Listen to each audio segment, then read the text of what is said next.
Hello friends, कैसे हैं आप सब। दोस्तों, ये हिस्ट्री का प्रैक्टिस सेट 14 है और ये थोड़ा मैंने डिफरेंट वे में आपके सामने रखा हूँ और इसके डायरेक्ट आंसर बताऊँगा और डिटेल डिस्कस भी करूँगा आपके साथ। तो तैयार रहिए। थोड़ा सा डिटेल और एक्स्ट्रा पढ़ने में अच्छा भी लगता है क्योंकि इसके डायरेक्ट आंसर तो आपको यहाँ दिख जाएंगे, बट एक्स्ट्रा फैक्ट जो होंगे वो आपको किसी ना किसी तरीके से जुड़े हुए होंगे और मैं जोड़ के बताऊंगा। इसके पहले 13 सेट आए हुए हैं, वो MCQ रूप में है, ABCD ऑप्शन में। अगर ये टाइप आपको पसंद आएगा तो मैं देख लूँगा, बट ये इंटरेस्टिंग तरीका में आप आज देख सकते हैं। ठीक है, तो सबसे पहले पहला क्वेश्चन है, last governor of Bengal appointed by Mughal kingdom. तो ये है मुर्शिद कुली खां। अब देखिए, बंगाल जो था पहले, अंग्रेज़ों के आने के पहले की बात हो रही है, तो सबसे अंतिम मुगलों के द्वारा अपॉइंटेड नियुक्त गवर्नर कौन था? तो ये था मुर्शिद कुली खां। अब इसके बारे में हम लोग बहुत डिटेल में जानेंगे। ठीक है, 1717 में इसकी अपॉइंटमेंट की गई थी बंगाल सूबेदार के रूप में। ठीक है, सूबेदार मतलब गवर्नर होता था। और इसने किससे अपना ये लिया था? तो वो था फ़ारुख सियार। ठीक है, फ़ारुख सियार। ठीक है, फ़ारुख सियार से इसने ग्रांट लिया था। और इसने सबसे पहले क्या किया, अपने कैपिटल को, मतलब अपने राजधानी को बंगाल के ढाका से मुर्शिदाबाद ले गया। मतलब अभी जो आपको ढाका दिखता है ना, ये बांग्लादेश भी उस समय इंडिया में ही था, तो ढाका से मुर्शिदाबाद ले गया। तो ये तो याद करना आपके लिए बहुत ईजी रहेगा, तो इसीलिए मैं फैक्ट्स रिवीजन भी कराता हूँ साथ में। नेक्स्ट क्वेश्चन है, battle of Plassey fought between home. Plassey की लड़ाई किसके बीच लड़ी गई? तो ये आप जानते होंगे, सिराजुद्दौला और लॉर्ड क्लाइव या रॉबर्ट क्लाइव के बीच में ये वॉर होता है, बैटल ऑफ प्लासी। इसके बारे में कुछ चीज़ें बहुत ज़्यादा इंटरेस्टिंग पूछी जाती हैं। सबसे पहले तो इसका डेट पूछा जाता है, तो प्लीज़ याद रखिएगा, ये डेट बहुत हिस्टोरिक है। 23 जून 1757, 1757, 23 जून 1757। अब इसमें क्या होता है, अलीवर्दी खां जो थे उसके मतलब एक तरीके से ग्रैंड सन थे सिराजुद्दौला। ये नवाब बनते हैं कहाँ के? बंगाल के। और रॉबर्ट क्लाइव ने, ठीक है, रॉबर्ट क्लाइव जो उस समय के वहाँ के गवर्नर थे, उनके कुछ फैक्ट्री को सिराजुद्दौला ने सीज़ कर लिया। एग्रीमेंट पे बात बनी, लेकिन वो ट्रीटी ऑफ अलीनगर था, वो सक्सेसफुल नहीं रहा। फलस्वरूप युद्ध होता है। अब अंग्रेज़ों ने, ब्रिटिशर्स ने दिमाग ये लगाया कि इनके जो मेन जनरल थे आर्मी के, उनको अपनी तरफ मिला लिया। जैसे उनका नाम था मीर जाफ़र, ये इनके जनरल थे। अगर उर्दू में कहूँ तो मीर बख्शी उनका नाम था। ठीक है, इनको अपने तरफ मिलाया और इनको राजगद्दी देने का लालच दिया, जिसकी वजह से ये इनकी हार हुई और यहाँ से इंडिया की किस्मत अंग्रेज़ों के पक्ष में चली जाती है। तो इसके बाद शासक कौन बनता है? मीर जाफ़र। इसके और कुछ नाम याद रखना चाहिए, जैसे मनिक चंद। उस समय मनिक चंद जो था, मीर जाफ़र सिराजुद्दौला का जनरल था आर्मी का, और मनिक चंद जो था ये ऑफिसर इंचार्ज था कलकत्ता का।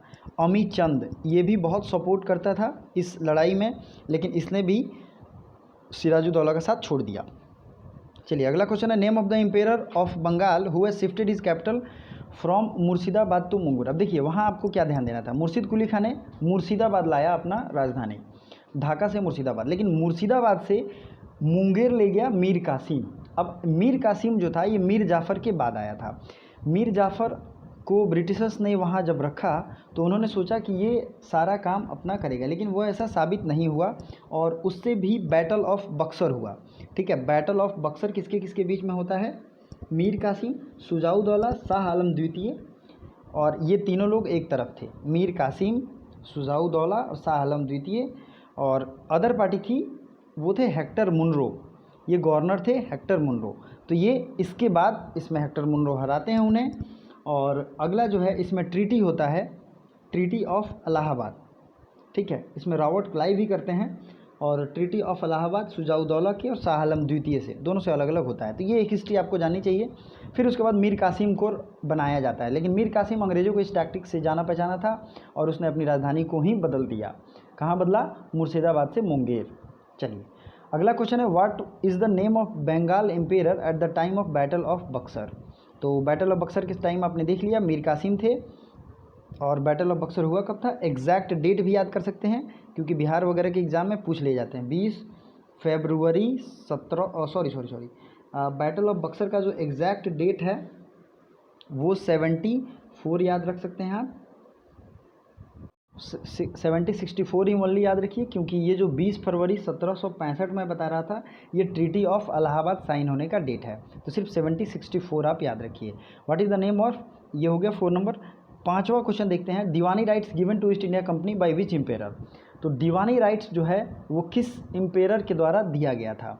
अब देखिए, जब बैटल ऑफ बक्सर होता है और उसके बाद 1765 में ट्रीटी ऑफ इलाहाबाद साइन होता है, तो दीवानी राइट्स अंग्रेज़ों ने ट्रीटी के थ्रू ले लिया अपने अंदर, मतलब अपने अंडर। दीवानी मतलब राइट टू कलेक्ट टैक्सेज, दीवानी का मतलब होता है उन्होंने अपने अंडर ले लिया, और शाह आलम द्वितीय से ये पावर उन्होंने प्राप्त किया था। अगला क्वेश्चन है, name of the vice diwan of Murshidabad appointed after the treaty of Allahabad. Allahabad संधि के बाद मुर्शिदाबाद का उप दीवान कौन था। ये क्वेश्चन बहुत ज़्यादा बार पूछा गया है और VVI है, तो ये थे मोहम्मद रज़ा खान। क्या नाम है इनका, मोहम्मद रज़ा खान। नेक्स्ट है battle of Wandiwash. Battle of Wandiwash ये कब होता है, ये होता है 1760 में, ठीक है। बैटल ऑफ वांडीवास होता है 1760 में, और इसमें ब्रिटिश और फ्रेंच को लेके आपस में लड़ाई होती है, ब्रिटिश और फ्रेंच को। तो ब्रिटिश जिसमें हराते हैं किसको, फ्रेंच को। मैक्सिमम वॉर में 1-2 छोड़ दिया जाए तो ब्रिटिश ही हराते हैं सामने वाली पार्टी को, ठीक है। Who has severely opposed British. तो ब्रिटिश का सबसे ज़्यादा अगर विरोध किसी ने किया है तो वो है मराठा, और मैसूर के शासक जो रहे हैं उनके द्वारा ये सबसे ज़्यादा हुआ है। लेकिन आपको सबसे ज़्यादा हैरानी इस बात से हुई कि इतने विरोध करने के बावजूद ये लोग सक्सेसफुल अंततोगत्वा फाइनली नहीं हो पाए। तो चलिए आगे देखते हैं, महाराजा रंजीत सिंह बिलोंग्स टू। तो महाराजा रंजीत सिंह किस मिसल से संबंधित थे। तो ये सूकर चकिया मिसल है, अगर हिंदी में मैं लिखूं तो सूकर चकिया मिसल यहाँ लिखा भी हुआ है, ठीक है, इस मिसल से संबंधित है, ठीक है। What is the name of the capital of Maharaja Ranjit Singh. तो महाराजा रंजीत सिंह के कैपिटल थे लाहौर, ठीक है। इनकी पॉलिटिकल कैपिटल थी लाहौर, और जो रिलीजियस कैपिटल है वो है अमृतसर, ठीक है। सिखों की वैसे भी उस समय 2 होती थी, लेकिन अमृतसर चूँकि बाद में बनता है, और अमृतसर चूँकि शहर पहले ही बन जाता है, तो 2 राजधानियाँ होती हैं, एक रिलीजियस और लाहौर जो था वो पॉलिटिकल, उस समय सब एक में था। Name of successor of Maharaja Ranjit Singh. तो महाराजा रंजीत सिंह के सक्सेसर या जो उनके अगली वंशज मतलब कहते हैं उत्तराधिकारी जो थे वो थे खड़ग सिंह, ठीक है। चलिए नेक्स्ट देखते हैं, what is the name of the last king of Sikh state. Sikh state के लास्ट जो किंग थे ये दलीप सिंह थे, और इनकी मृत्यु इंग्लैंड में हो गई थी, ये आपको याद रखना चाहिए। सिख जो थे ये काफ़ी बहादुर थे, और सिखों से रिलेटेड आपको टोटल चीज़ें पता होनी चाहिए, ठीक है। मैं आपको एक एक चीज़ बता देता हूँ। जैसे गुरु गोविंद सिंह ये 10वें गुरु थे, ठीक है। इन्होंने इस टेरिटरी को, इस एक तरीके से सेक्ट को एक मिलिट्री ब्रदरहुड में कन्वर्ट कर दिया, ठीक है। और अब उसके बाद क्या क्या होता है वो आपको समझना है। महाराजा रंजीत सिंह सूकर चकिया मिसल से थे, और इन्होंने सबसे पहले अपने अंदर में सारे सिखों को एकत्रित किया और खुद राजा बने, ठीक है। ये सब चीज़ें आपको पता होनी चाहिए। सक्सेसर ऑफ रंजीत सिंह में नौनिहाल सिंह आते हैं, सबसे पहले आते हैं खड़ग सिंह, फिर नौनिहाल सिंह, फिर शेर सिंह, फिर लास्ट में आते हैं दिलीप सिंह। इनको लेके 2 बार वॉर होता है। पहला एंग्लो सिख वॉर जो है वो 1845 से 46 में होता है, मैं ट्रिक दूंगा आपको अभी याद हो जाएगा। इसमें ट्रीटी ऑफ लाहौर साइन होता है, तो आपने अभी देखा कि इनकी राजधानी लाहौर थी, तो ट्रीटी ऑफ लाहौर ही साइन होगा, ठीक है। और ट्रीटी ऑफ लाहौर 1845 से 46, इसमें कौन जीतता है, कोई जीता नहीं है, इसलिए ट्रीटी होता है। सेकेंड एंग्लो सिख वॉर होता है, इसमें डलहौजी रहते हैं, 1848 की बात है, ठीक है, मात्र 2 सालों के बाद। और डलहौजी ने पूरे सिख किंगडम को अपने राज्य में मिला लिया। तो ये चीज़ें आपको याद रखनी है। एक चीज़ मैं कहूँगा, अगर आपको इसकी PDF चाहिए तो डिस्क्रिप्शन में टेलीग्राम का लिंक है, वहाँ जाके आप आराम से इत्मीनान से डाउनलोड कर सकते हैं और ख़ुद से प्रैक्टिस भी कर सकते हैं। वीडियो को लास्ट तक ज़रूर देखिएगा, और जो भी एक्स्ट्रा फैक्ट्स मैं बताऊँ उसे कॉपी पेन के थ्रू आप नोट भी कर सकते हैं। और पहले के सारे जो 13 प्रैक्टिस सेट हैं वो MCQ के फॉर्म में हैं, ठीक है, मल्टीपल चॉइस क्वेश्चन में है, ABCD या 1 2 3 के फॉर्मेट में। बट ये थोड़ा डिफरेंट, मैंने आपका मूड चेंज करने के लिए थोड़ा लेके आया हूँ मैं, ताकि थोड़ी सी एक हैबिट भी चेंज रहे, और 1 लाइनर के तौर पे ये आपके सामने रहेगा। कमेंट करके ज़रूर बताइएगा ये कैसा था, और एक्स्ट्रा फैक्ट ज़रूर नोट करते चलिए, ठीक है। तो सेकेंड जो एंग्लो सिख वार था ये था 1848 में, और फर्स्ट था वो 1845 में। तो इतने क्वेश्चन पूछे जाते हैं। अब देखते हैं 13 नंबर question, who won first Anglo Mysore war. तो मैंने पहले भी बताया था इसको कि फर्स्ट एंग्लो मैसूर वार जीता था हैदर अली ने। इसकी रिलेटेड पूरी कहानी मैंने बहुत ही अच्छे ट्रिक से समझाई थी आपको। पहले क्वेश्चन पूरा देख लेते हैं। हैदर अली ने पहली लड़ाई जीती। अब हैदर अली जो था ये मैसूर मतलब एक तरीके से वोडेयार किंगडम के बाद मैसूर को बहुत अच्छे से सुगठित करता है और ये जीत जाने के बाद एक ट्रीटी होती है, ट्रीटी ऑफ मद्रास। अब ध्यान से यहाँ नोट कर लीजिए आप एक ट्रिक, ट्रीटी ऑफ मद्रास होता है 1769 में। फिर से एक वॉर होता है, उसके बाद होता है ट्रीटी ऑफ, बताइए कौन सी ट्रीटी होती है, मैंगलोर, ठीक है, ट्रीटी ऑफ मैंगलोर, मैंगलोर मद्रास से बड़ा है। फिर उसके बाद होता है ट्रीटी ऑफ श्रीरंगपत्तनम, मैंगलोर से बड़ा है। तो मेरे कहने का मतलब है कि सबसे पहला जो वर्ड में छोटा है वो पहले होता है, उससे बड़ा फिर दूसरे वार के बाद, उससे बड़ा तीसरे वार के बाद, और चौथे वार के बाद मैसूर किंगडम खत्म हो जाता है क्योंकि टीपू सुल्तान की मृत्यु हो जाती है। तो पहले जो ट्रीटी था वो कब हुआ था, पहला वॉर हुआ था 1761 से 1766 से 69, तो इसमें हुआ ट्रीटी ऑफ मद्रास।